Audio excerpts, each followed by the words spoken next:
अतिशय संताप आणि तिढी काढणारी बाब आता समोर आली आहे।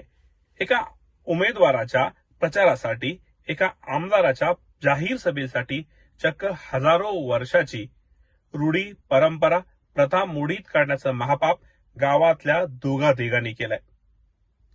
केसरगाव तालुका उमरगा येथील ग्रामदैवत असलेलं, हजारो लोकांचं श्रद्धास्थान असलेलं श्री हनुमान मंदिर आणि या हनुमान मंदिरातली संध्याकाळची आरती हे गेल्या कित्येक वर्षापासून रूढीनुसार, परंपरेनुसार संध्याकाळी 8:30 वाजता सुरू होते आणि 8:45 वाजता समाप्त होते।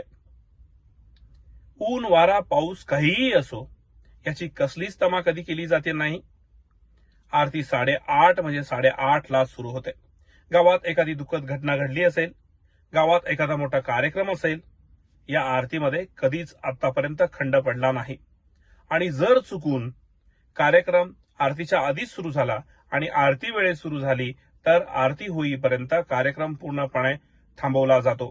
भले तो कोणाचाही कार्यक्रम असो, कितीही मोठा कार्यक्रम असो, कितीही मोठ्या पदावरची व्यक्ती असो, आधी आरती आणि मग नंतर बाकीचे काम किंवा कार्यक्रम जे आहे ते सुरू करण्याची आमच्याकडे प्रथा आहे, परंपरा आहे।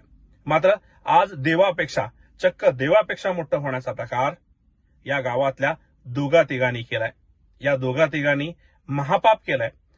आरती 8:30 ला जी सुरू होते ती आरती 8:30 ला सुरू न करता आमदाराची जाहीर सभा घेण्यासाठी चक्क 7:30 लाच आरती घेण्यासाठी पुजाऱ्याला भाग पाडलं गेलंय। आरती 7:30 लाच सुरू करण्यासाठी पुजाऱ्याला भाग पाडणाऱ्या त्या दोघांची नावं आता समोर आली आहेत। या दोघांचं आम्ही पूर्णपणे निषेध करतो। संपूर्ण गाव जे आहे त्या दोघांची जे आहे ते दोघांचं निषेध जे आहे ते करत आहे। मला सांगा, देवापेक्षा तुम्ही मोठे झालात का? राजकारण करा, राजकारण, जाहीर सभा घ्या किंवा त्याच्याही पेक्षा मोठी महारॅली घ्या, याला कोणाचंच काहीच दुमत नाही। मात्र तुम्ही चक्क देवाचीच आरती खंडित करण्याचा जर प्रकार करत असाल तर हे चुकीचं आहे, हे तुम्हाला शोभणारं नाही।